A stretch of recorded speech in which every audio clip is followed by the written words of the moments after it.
ኢትዮጵያ ማለት በትክክለኛው ናት። ይህ ከውሰር ሚዲያ ነው። ሰበር ዜና ይዘናል። አድማጭ ተመልካቾቻችን እጅግ ከባድ ዓለምን ዳግም ስጋት ላይ የጣለም ሚስጥር ሾልኮ ወጣ።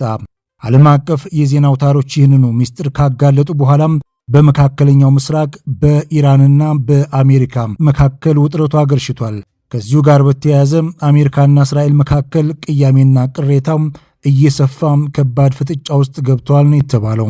በዚህ አዲስ የሁለቱ ሀገራት ፍጥጫ መካከል የቆመው የሐማስ ታጣቂ ቡድን የእስራኤልን ተንኮል ደርሼበታለሁ ማለቱ የተሰማ ሲሆን ዝርዝር መረጃም ይዘናል። የኢራንንም ምላሽ አካተናል፣ ታደምጡታላችሁ።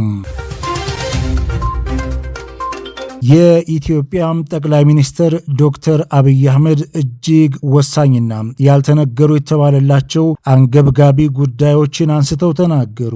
ከአሚኮ ጋር በነበራቸው ቆይታ ስለ ታሪክ ቁርሾም፣ ስለ አጼ ምኒልክና ስለ አማራ ሕዝብ፣ ስለ ሀገራዊ ለውጡና ስለ ዲያስፖራ ኢትዮጵያውያን ሰፊና መነጋገሪያ የሆኑ ጉዳዮችን አንስተዋል። ጠቅላይ ሚኒስትር ዶክተር አብይ አህመድ ወንዙን ለመሻገር አብሮ መዋኘት እንጂ ውሃውን ዝም ብሎ መውቀስ አይጠቅምም ብለዋል። ዝርዝር አለን፣ ታደምጡታላችሁ። አድማጮቻችን ከዚሁ ጋር ሌላም የተሰማ እጅግ አንድ አስገራሚ ጉዳይ አለ።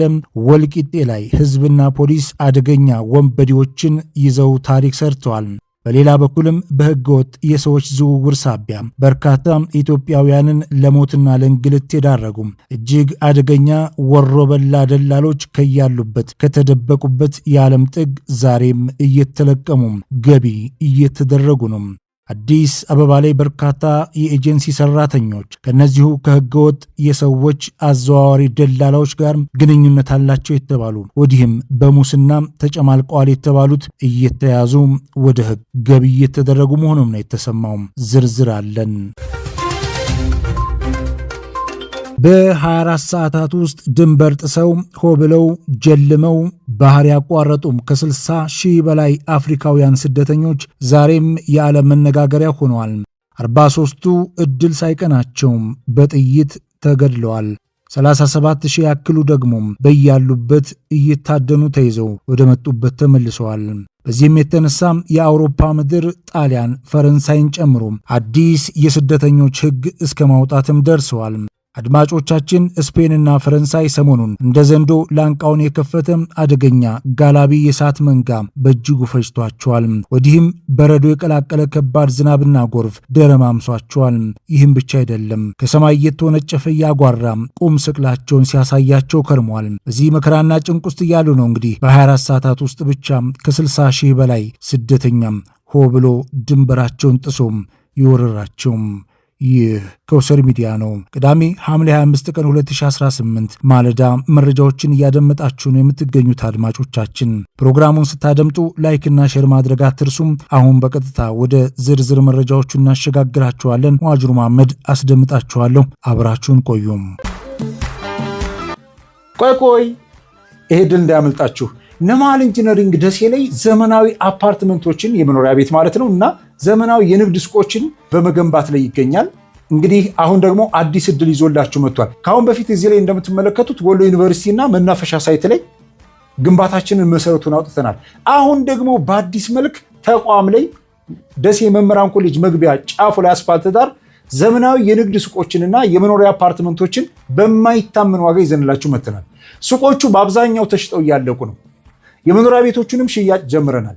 ባለ አንድ መኝታ ከ360 ሺህ ብር ቅድመ ክፍያ ጀምሮ ሌላውን ቀሪውን ደግሞ ቀስ ብለው በ8 ዙር የሚከፍሉበትን የክፍያ አማራጭ አዘጋጅተናል። ባለ 2 መኝታም ባለ 3 መኝታም እኛ ጋር ዘመናዊ አፓርትመንቶች ይገኛሉ። ብልሆች ቀድመው እኛ ጋር እየመጡ እየተመዘገቡ ነው። እንደምትመለከቱት ቦታውን አዘጋጅተን እያጸዳን ሳይት ክሊኒንግ እየሰራን እንገኛለን። እርስዎም የዚህ አዲሱ ሳይት ተጠቃሚ ሁኑ።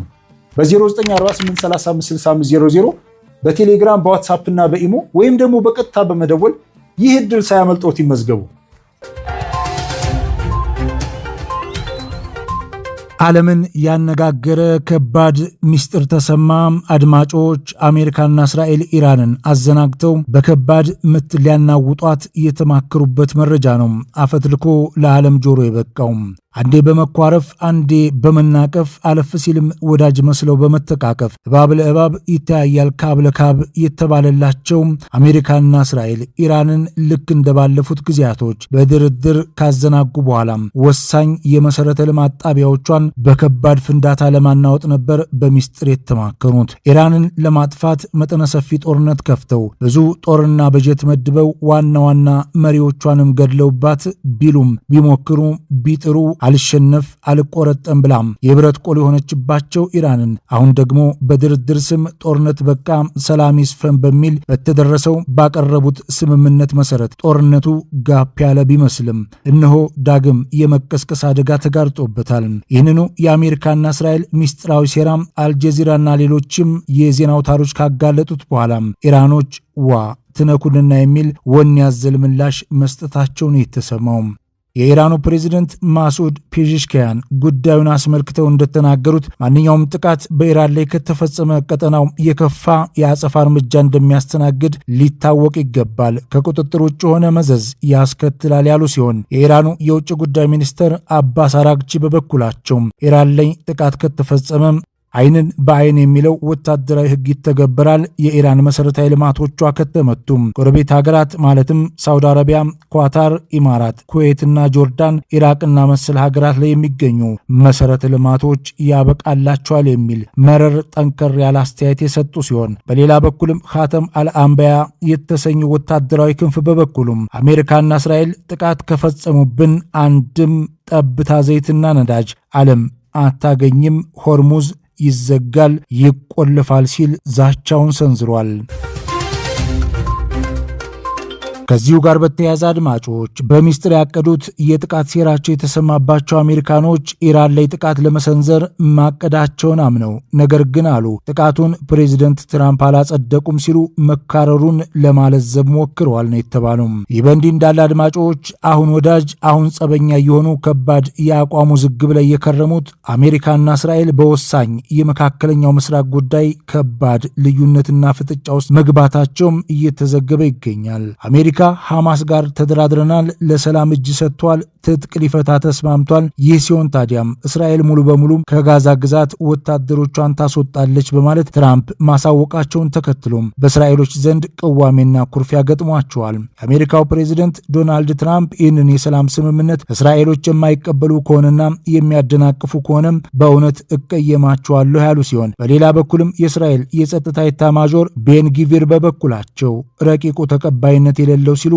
ተቃውመውታል። ግብጽ ካይሮ ላይ በግብጾች በኳታርና በቱርክ አማላጅነት በተደረገው ድርድር ላይ በአሜሪካ በኩል የሰላም ቦርድ የሚል ኮሚቴ ተዋቅሮ ሐማስ ጋር የተደራደረ ሲሆን ሐማሶች ለጋዛውያን ሰላም ሲባል ትጥቅ እንፈታለን በሚል ስምምነት መፈረማቸውም ትራምፕ አድንቀው መናገራቸው ታውቆም 4 ምዕራፍ ባለው በዚሁ የሰላም ስምምነት ፍኖተ ካርታ መሰረት አፈጻጸሙ ላይ ሐማስና እስራኤል ሌላ ፍጥጫ ውስጥ መግባታቸው ተሰምቷል። ሐማስ ለጋዛውያን ሰላም ሲባል ትጥቅ እንፈታለን፣ ነገር ግን አለም የእስራኤልን ተንኮል እናውቃለንና በቅድሚያም የእስራኤል ጦር ከጋዛ ለቆ ይውጣ በማለት ላነሳው ሐሳብ እስራኤል በበኩሏ ሐማስን ጨምሮ ሌሎችም ታጣቂዎች እኔ ከመውጣቴ በፊት በቅድሚያ ሁሉም ትጥቅ አስረክበው ማየት ፈልጋለሁ በማለቷ ነው ፍጥጫና ውጥረቱም የተፈጠረው ብለዋል መረጃ ምንጮች። ይህ ስምምነት ተግባራዊ ከሆነ ጋዛውያኑ የራሳቸውን አዲስ የፍልስጤም መንግስት መስርተው ይተዳደራሉ ሲሉ ዶናልድ ትራምፕ አክለው መናገራቸውን መረጃዎቹም ጨምረው ዘግበዋል። ከሀገር ቤት ባገኘነው መረጃ መሰረት አድማጮች ጠቅላይ ሚኒስትር ዶክተር አብይ አህመድ ከዓመታት በኋላ ለመጀመሪያ ጊዜ ስለ ታሪክ ቁርሾ በተለይም ደግሞ ስለ አጼ ምኒልክና ስለ ወልቃይት ስለ አንቀጽ 39 ጉዳይ እንዲሁም ስለ አማራ ሕዝብ ህልውና ጉዳይ ማብራሪያ መስጠታቸው ተሰምቷል። ይኸው የጠቅላይ ሚኒስትሩ አዲሱ ማብራሪያ ብዙዎች ዘንድ ትኩስ መነጋገሪያ አጀንዳ የሆነ ሲሆን በተለይም ደግሞ አጼ ምኒልክና በአድዋ ድል የነበሩ ጀግኖች የፈጸሙት አኩሪ የጀግንነት ተግባርና ድል የመላው ኢትዮጵያዊ የጋራ ድል ነው ማለታቸውን ተከትሎ የአጼ ምኒልክን ታሪክ የማይቀበሉ ክፍሎች ዘንድ መነጋገሪያ አጀንዳ ሆኗል። አባቶች በጋራ ዘምተው በጋራ ሞተው በጋራ ያጸኑልን የጋራ ሀገር ነው ያለን ማለታቸው የተደመጠ ሲሆን ዶክተር አብይ ወንዙን ለመሻገር በጋራ መዋኘት እንጂ ውሃውን ዝም ብሎ መውቀስ ጥቅም የለውም ሲሉም ተደምጠዋል። ሀገሪቱን እየመራ የሚገኘው ፓርቲ ብልጽግና ባስመዘገበው ለውጥ ላይ ቅሬታ አለኝ፣ ሀሳብ አለኝ፣ ልዩነት አለኝ የሚል ማንኛውም አካል ካለም አቅርበን ለመነጋገር ዝግጁ ነን ያሉት ዶክተር አብይ በሀገር ጥቅምና ሉዓላዊነት እንደማይደራደሩ አጽንኦት ሰጥተው ሲናገሩም ተደምጠዋል። ሚኒሊክ ከገበየው ውጭ፣ ሚኒሊክ ከባልቻ ውጭ አልሰሩትም። መለስ ብሎ የሚኮራበትን የአድዋን ታሪክ ብናነሳ በውህደት የተሰራ የጋራ ድል ነው። በጋራ የተፋለሙበት ለአንዲት ውድ የከበረች ሀገር ዋጋ ከፍለው ለማኖር ሀገራቸውን አስቀድመው የጋራ ህልውና አስቀድመው በጋራ ዘምተው በጋራ ሞተው ያጸኑልን ያቆዩልን ሀገር እንዳለ ያሳያል። የወልቂጤ ህዝብ አደገኛ ወንበዴዎችን በቁጥጥር ስር በማዋል ታሪክ መስራቱ ተሰማ። ሐሙስ ሌሊቱን 9 ሰዓት ላይ ከአዲስ አበባ ወደ ወልቂጤ የሸቀጥ ዕቃ ጭኖ ሲጓዝ የነበረን አይሱዙ ተሽከርካሪ ወልቂጤ መግቢያ ልዩ ስሙ ጎሮ በሚባል ቦታ ላይ ያገቱ ወንበዴዎችን ነው ህዝቡ ከጸጥታ አካላት ጋር ሆኖ በቁጥጥር ስር ያዋላቸው። ወንበዴዎቹ የመኪናውን ሾፌርና ረዳት አግተው ወደ አካባቢው ጫካ በመውሰድ በመደብደብና ግንድ ጋር በማሰር ሸቀጥ የጫነውን መኪና ይዘው ለመሰወር ሲሞክሩ ወልቂጤ ከተማ ራዛር ትምህርት ቤት አካባቢ በህዝብና በጸጥታ ኃይሎች ትብብር በቁጥጥር ስር መዋላቸውን የተሰማው። ይህ በእንዲህ እንዳለ አድማጮች በህገ ወጥ የሰዎች ዝውውር ላይ መሪና ተሳታፊ በመሆን በበርካታ ኢትዮጵያውያን ላይ እንግልት፣ ሰቆቃ፣ ሞትና መደፈርን ፈጽመዋል የተባሉ በርካታ ወንበዴ ደላላዎች ከያሉበት ከተሸሸጉበት የዓለም ጥግ እየተለቀሙ ወደ ህግ አደባባይ እየቀረቡ ይገኛሉ። ከነዚሁ ህገ ወጥ ደላሎች ጋር ግንኙነት አላቸው የተባሉ መቀመጫቸውን አዲስ አበባ ያደረጉ የተለያዩ ኤጀንሲዎች የታሸጉ ሲሆን ሰራተኞቻቸውም በሙስና ተጠርጥረው በቁጥጥር ስር እየዋሉ ይገኛሉ። ይህንን ተከትሎ በጣም በርካታ ኢትዮጵያውያን ድጋፋቸውን ለፌዴራል ፖሊስ እየገለጹም ይገኛሉ።